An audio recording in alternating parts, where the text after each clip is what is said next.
Hello everyone, welcome back to another video. Today's video is going to be very different from the other videos that I have uploaded. Today is going to be a story time video about my labor experience. So it's going to be very weird telling my labor story because I'm like reliving the experience. So just bear with me.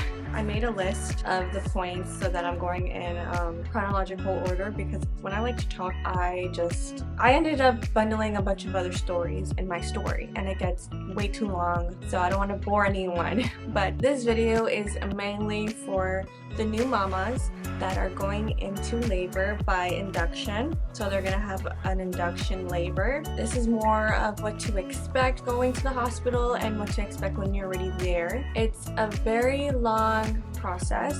Like if the baby rejects it, then it's gonna be a longer experience. But if everything just goes the way, you know, how the doctors plan it, then you guys should be okay. Okay, let's start the story time. So my initial due date was supposed to be June 8th, 2022. At my 35th week visit at my OBGYN, she was explaining to me that the ultrasounds of Jalen, he was showing that he was very, very tiny. So he was a low percentile. He was actually on the 5th percentile of the weight that he was supposed to be. The weight that all the babies his age are supposed to be.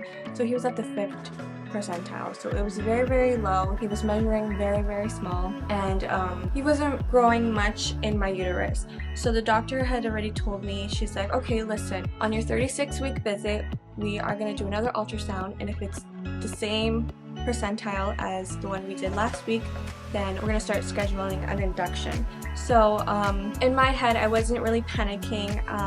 All I knew was that if this baby was to come earlier, then he would be gaining weight and growing if he was outside of my uterus. So at this point, I just wanted the baby out just so I could nourish it myself, because I know that my uterus wasn't doing the job. So the doctor had explained to me that we could wait at the 37-week mark of me being pregnant, because if the baby were to come into this world before 37 weeks of being pregnant, then the baby would be considered a preemie baby. So we did not want that. So my doctor said, when you were 37 weeks pregnant, we can start scheduling your induction and we can get you going from then on. So that's what we did. So like I said, 37 weeks pregnant, they scheduled me my induction, which was, I don't remember what my initial induction was supposed to be. I think it was on the Friday, so it was May 20th, I think. Yes, I was right. So my initial induction date was supposed to be May 20, 2022. And the doctor had explained to me that they would call me to let me know when I can come to the hospital. I never received a call, so I proceeded to call them. And I said, hi, like, I'm supposed to be scheduled for an induction today. Like, what is happening? I never got a phone call. And the nurse was saying how, oh, it's very busy in the birthing unit, so we will give you a call back to see when we can schedule you in, because I'm supposed to be scheduled. It's not like I'm in labor and I can go right away. No, like the mothers that are in active labor have priority first, then induction. Then I remember I got called in May 21st. Early in the morning, I went to the hospital. I'm gonna put Snapchats because that's the only videos that I have. I'll put that on the screen over here and you guys can kind of follow along with me with videos. So I went into the first room where they check the baby's heart rate on May 21st around 9 o'clock. I have a Snapchat dating at 9:57, which I'll show you right here. So when I got admitted, I was not dilated whatsoever. So I had no dilation at all. I was closed up. My cervix was closed. This baby was not coming, okay? So we had to force it out at this point. I wasn't dilated when I was admitted. It took like a couple of hours for me to even get an induction. So I want to say it was like 2 hours and then I got the induction. So they were just monitoring me and the baby and seeing if the baby was okay. That's all they did in the first room that they took me in. So the doctors came in with the nurses. They recommended that I get a balloon Foley catheter induction. They suggested that this was the best induction in my case. So that's what we did. I said, sure, whatever you guys recommend. I am not like, just do what you have to do. I'll get through everything when I have to get through everything, you know? So I'm going to talk about a little bit about the balloon Foley induction, catheter induction. They will insert the catheter into your cervix, and will lie into your uterus, and what they'll do is that at the end of this catheter there is a deflated balloon. As soon as it's in that entrance between the cervix and the uterus, it's laying right there in the entrance. It's gonna help and soften the cervix so that it can dilate even more. And to inflate this balloon that's inside your uterus, they're gonna inflate it with a saline solution. The balloon will put pressure on your cervix and therefore allowing your cervix to dilate and prepare you for labor. So I had that balloon Foley catheter in me for a good while. I want to say they took it out of me that night. So after they put the catheter in me, that's when hell started. I'm gonna tell you this right now. I was in so much pain, and I had to ask for drugs that night because I just couldn't handle it. I was stuck in that room for most of the day. So after they put up the catheter in, I was just chilling there, and then that's when the pain started and hell broke loose basically. I had so much cramps, but they weren't like contractions, they were cramps. And the thing is that I need to shit so badly. I felt so bad for Jonathan because he literally stood by me through this whole experience. Like, he's a real one, let me tell you that right now. Some men don't have stomach. I've seen some men faint, or I've heard stories where they've gone pale and they're not reactive. Like, they're not responsive when it comes to labor. So I praise John, like, he did a good job. So I had cramps, and there's a thing when you're about to go give birth is that your stomach flushes. I don't know what happens, but I think your body flushes your intestines. I don't know how to explain it, but I've heard that you will start emptying out your bowel movements quickly right before you go into labor. This is what was happening to me at that moment. I had to shit so badly, and I thought that they were contractions. So I'm like, babe, like, this shit hurts. He's like, what? Like, he was lost. But those were not contractions at all. I know what contractions are now, and those were not. They were cramps because I need to take a shit. So you're gonna bleed, obviously, because they just shot something in your uterus, so you're gonna bleed. So prepare for bleeding. If you do get this type of induction, you will bleed. You're gonna be naked, obviously. You're just gonna have a gown on you, and what they do is that they give you disposable underwear. So they give you a diaper, which is very, very helpful because you're going to be dirty a lot. They're going to give you disposable underwear as well as a thick ass pad, like maxi pad, like the maxiest pad ever you're going to get. So just prepare to be uncomfortable, but honestly you're going to get used to it by the end of it. And then you're going to still wear it postpartum because it was helpful. So yeah, I emptied out my bowel, and I was later discharged from that section, and I was put into an actual room that was given to me, thankfully. I remember my OBGYN saying, oh, do not let them leave. Do not let them let you leave. Like, don't leave. Like, you tell them that I told you that you cannot leave, that you're staying the night, because sometimes what hospitals do is that they put you in the induction, whether it's a needle, a catheter, I don't know, but sometimes it'll tell you to leave, and you would just have to be at home, and you never know what will happen. So my doctor told me that no, you need to stay there over the night and let them monitor you. So I told that to the doctor that was attending me, which was not my OBGYN, it was just the one on call. And she's like, okay, I'm gonna have a word with your doctor. And then she came back saying, okay, yeah, you're gonna stay over the night. We'll get you a room as soon as we can. So they did give me the room, and that was like nighttime when they gave me the room. It was probably around 8 o'clock. I got my dinner. They brought me my dinner, and then that's when I was getting a lot of pain. And my doctor had came in saying, oh, like, I see you're very uncomfortable, like, do you want some pain medication? And I said, yes, give me this shit because I can't. And at that point, I think I was like 1 centimeter dilated because they had put the catheter in. So I was already 1 centimeter dilated, and it was bad.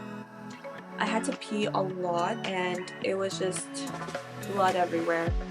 but thankfully John was there to help me with anything I needed. Literally in the middle of the night while he was sleeping, I'd try to get up myself, but it's very, very hard because you got shit connected to you. Like, you literally got IV connected to you and everything. So he helped me a lot. And then towards more after that, still the same night, the doctor came in and said, oh, I'm gonna see if, because my catheter hasn't fallen out, meaning that I wasn't dilating fast enough to their liking. So they had to force it. They had to force dilate me. So she took out my catheter. It wasn't painful, it was just a little bit uncomfortable and a lot of pressure. It was a quick tug and it came out, and I was 3 centimeters dilated at that point. But I didn't feel anything because I was high off of drugs. So I can say that my experience for that alone was okay because I had something to help me with the pain. Wasn't feeling anything at that point. Literally in cloud 9. I was just laying back, watching TV, and just trying to go to sleep. Like, you feel amazing after they give you the drugs. I think they gave me morphine and like some gravel. I don't know.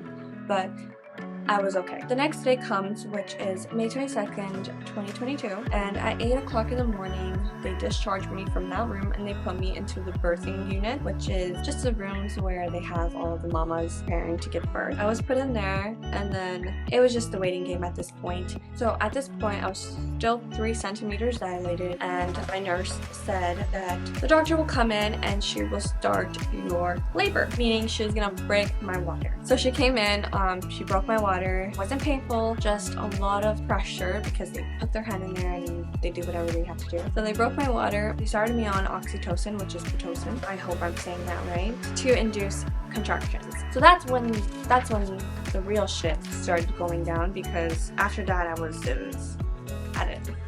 don't know how to explain it. As a first-time mom, I was scared shitless. The contractions began and everything just started coming in quickly. Like I said, I had to use the washroom a lot. Like, I was peeing consistently. I don't know why. Maybe because I was drinking a lot, but I had to go pee every like 5 minutes. Like, it was bad. So you can just imagine once your contractions start coming in and you have to get up to use the washroom, like, horrible. And mind you, they had to ask me if I wanted to have an epidural, and I said, you know what, I'll go as much as I can, and if I need it, I need it. If not, then fuck it. Go without epidural. But as soon as I hit 7 centimeters dilated, I couldn't. Nothing would help me. Not even like walking around the room on a fucking, those yoga balls, those big balls that you sit on and you kind of like bounce and like move around. None of that shit helped at all. I was literally screaming. It was horrible, and I said, please get me the epidural. And my nurse was like, you're gonna have to wait a little bit because the what's it called? STG. Give me a second. Okay, I found the word. I'm gonna try to pronounce it good because it's a tongue twister type word. Anesthesiologist. That's how you say it. Sorry.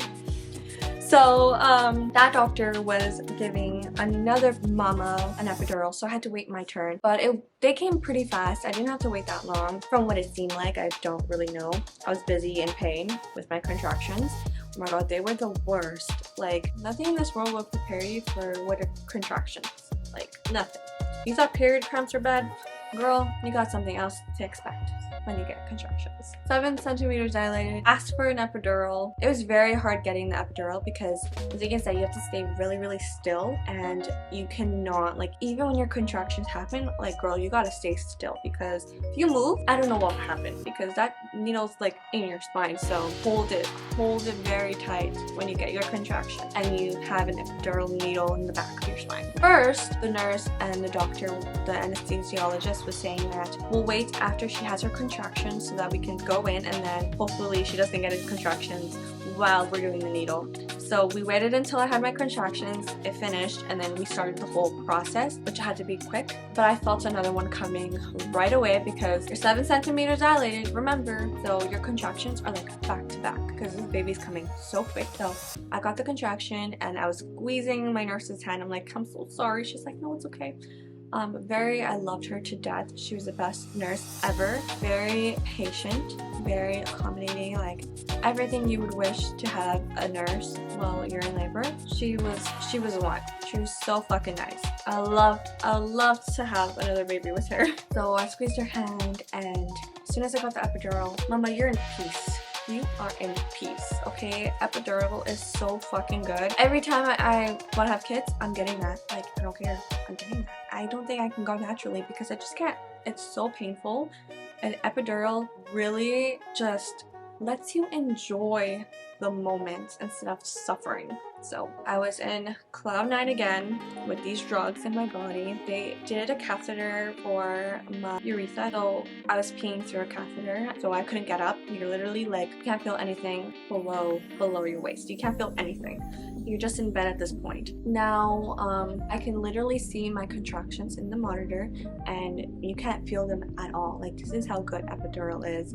So I really highly recommend that if you are really bad with pain, get the epidural, because that will be life-saving for real. So my nurse had told me that when I feel like I had to take a shit is when when I was ready to push my baby out. I'm saying baby out because I didn't know if it was a baby boy, a baby girl. My gender for my baby was kept a secret.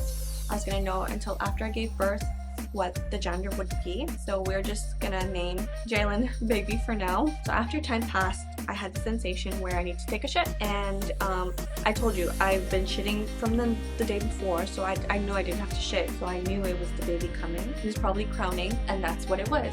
So I say, nurse, I'm not gonna say her name, but I'm like, nurse, like, I feel like I have to take a shit. She's like, okay, hold on, I'm gonna ask the head nurse of the unit to come check you. So she checked me, she said, okay, I feel the head, like he's right there, he's ready to go, but you're gonna have to wait because the doctor is not available. One doctor they had in the unit, one doctor. She's like, oh, the doctor's in emergency C-section, so you're gonna have to wait. I said, wait? I didn't say wait, but in my head I said, wait? You can't wait when you're giving birth. You cannot wait. If this baby is ready to go, you can't stop it, because when you stop, or if you stop this baby from coming out, more likely some complications are going to happen, because your baby is literally stuck in your vagina canal. Like, you can't. It's coming out. So they had this bright idea. I don't know if this is like mandatory, but they had this bright idea to tell me to practice push when I'm ready to push. And I'm like, okay. Like I said, first time mom, I don't know what the hell is happening. I'm on drugs. And I'm like, okay, so I practiced push. Girl, after I practiced push, I kid you not, I needed to push. I needed to continue pushing because the baby wanted to come out, okay?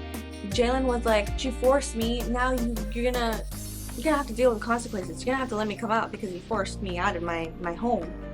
So they told me to practice push, and after that, one practice push, I pushed again.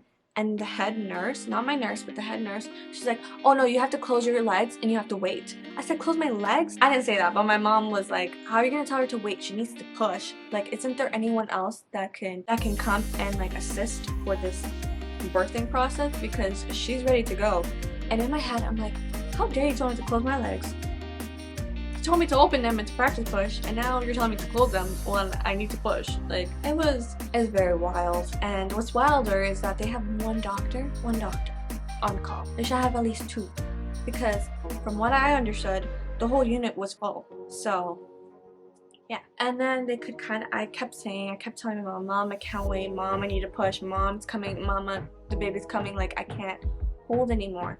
And then that's when they kind of clicked, and then they started calling everyone to come in my room, because Jalen was a low percentile baby, meaning pediatrician needs to be there, everyone, the team needs to be there. So they ended up calling the midwife on call, which I don't know why they waited so goddamn long to call her, but they called her, and she was the one who delivered Jalen. It was a very tough pushing, not easy. You know, especially if you're first time mom, you don't know where to push. They explain to you, you gotta push like you're taking a shit, not like, and it does help when they tell you gotta push like you're taking a shit. So I pushed like I had to take a shit. And in my head, I'm like worrying, I'm like, what if I take a shit on this table? That's gonna be so embarrassing. But this is why your body empties out your bowel beforehand. That doesn't happen after. That's what I think, because that's what happened to me. Shitting all the day before, so that today no shit was coming out of me. That was a plus. I'm pushing. It's very hard to get the pushing right, but it will come naturally to you. I was very, very scared that I was going to push out Jalen, but I managed. My body did its things. If you kind of like calm down and focus, it'll be okay. Trust me.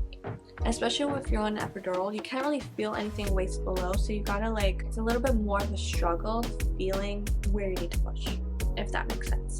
But your body will do its natural thing and it will help you to take out this baby. What I didn't know is that after giving birth, my mom and my boyfriend, Jonathan, were saying how when you didn't push properly, the midwife kind of like, I don't think it was a midwife, but it must have been an assistant pushing in a cart full of like equipment and like tools to like cut you open type shit. So like knives and stuff.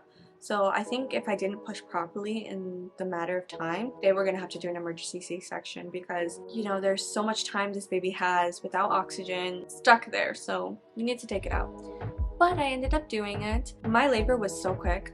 My birthing, I don't know if it's labor or birthing, but pushing was very quick. It was not more like, people say like their labor takes like so long, but mine was a very fast experience and I wouldn't have it any other way. Like if I were to have another child, I would want an induction because I'm like, I know when shit is gonna happen. I'm not gonna be surprised. I'm not gonna be like at home one day and then my water breaks. I'm like, oh shit, like I have nothing prepared. No, I was prepared. I packed everything and I was ready. So if I were to ever have another baby, I would want an induction. It may sound bad, but I prefer it that way, especially because I'm a person that does not like surprises. So, you know, I got to shower, I got to like shave, you know, because I honestly did not want to go into labor with a hairy ass coochie. So I pushed until, sorry, I forward tracked. Now I'm gonna go back. Like I said, I like to mix up my stories, so I hope you guys are following with me. At 5:42 p.m. is when Jalen was born. I found out that he was a baby boy, and I was very excited. And it was funny because me and Jonathan would talk beforehand, before I even went to labor or anything, how if it's a boy, then it's gonna be two terrible boys in my family, which is John and Jalen. So I was already saying it to John, I'm like, oh my god, like if I get a boy, like it's gonna be like very challenging because now I got two boys and I'm just a girl, like I'm just one woman, okay, two boys, one woman. So it's gonna be very hard to like deal with one and then deal with the child version of the older one. So the way John said it's a boy, he was like laughing. He was like, it's a boy. And I'm like, my life. I'm grateful for a boy, don't get me wrong. It's just like, I knew I was gonna get twice the headache now.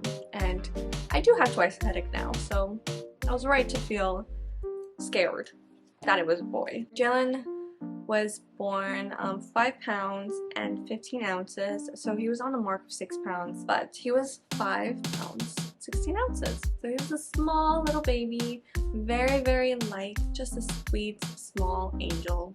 It was the best day of my life.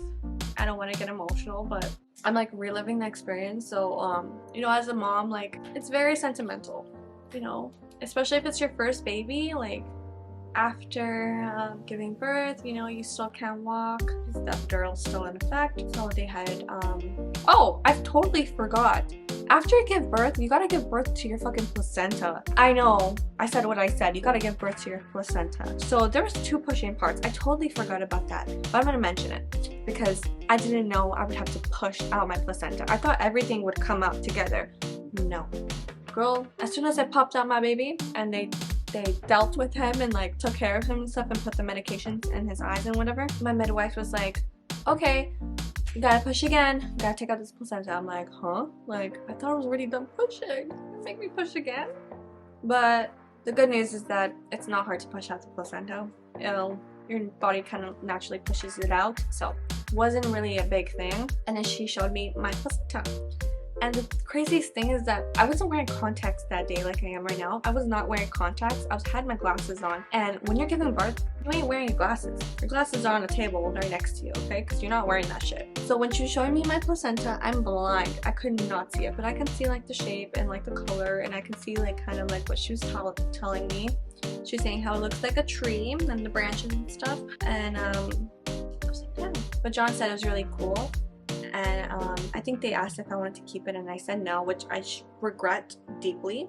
I should have kept it and make it into like, you know how like some mamas will keep their placenta and they'll like kind of make like an art with it, or like pills with it. I wanted to do something with the art side, but I'll do that for my next pregnancy. But I deeply regret not keeping my first placenta because it's memorable, you know, that it grew your baby basically. So I wanted that. So they threw away my placenta, obviously. God knows what they do with it. That's when I had to nurse Jalen. I went with nursing. I was gonna do formula, changed my mind down the road, but I started nursing him. The hard part about nursing is that you have to find a latch, and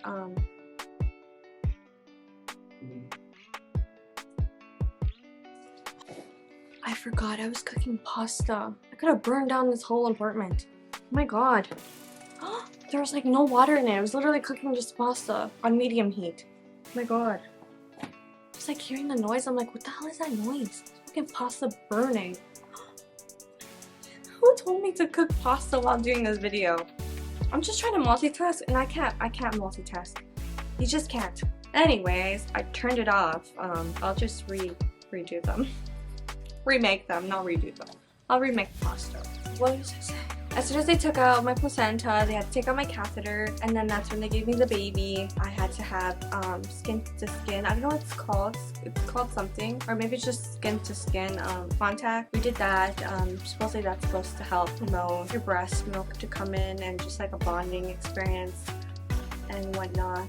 Then I tried to latch. It was very, very hard, but with the help of the nurse, I got it.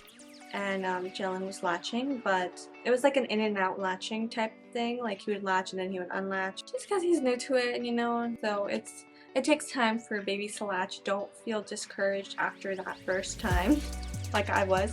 I'm like, shit, I didn't even bring formula. I'm like, I should have been prepared. Like, what if he couldn't latch and I would have this as a backup? And they were telling me, they're like, oh, like, do you want to like give him formula as well, or like have like a supplement? Not supplement. It's top off. It's called to top off with formula, and that's just like to bring the baby's weight up. But I'm like, no, like I'm just gonna nurse. Like I'm not topping up with formula. I'm like, okay, whatever. Went to the postpartum unit. I don't know what it's called. I'm just gonna call it postpartum unit. And they took care of me for that day until the next day. You can leave 24 hours after you give birth, just to monitor the baby, monitor you. I had second degree. No, I think it's called second degree stitches. No, I had a second degree tear down there, so I had stitches, so they were also gonna monitor that as well, and just like, yeah, take care of you. They do a lot of stuff postpartum. They give you a massage. The nurses will give you a massage on your stomach, and that shit's painful. Watch out for that shit.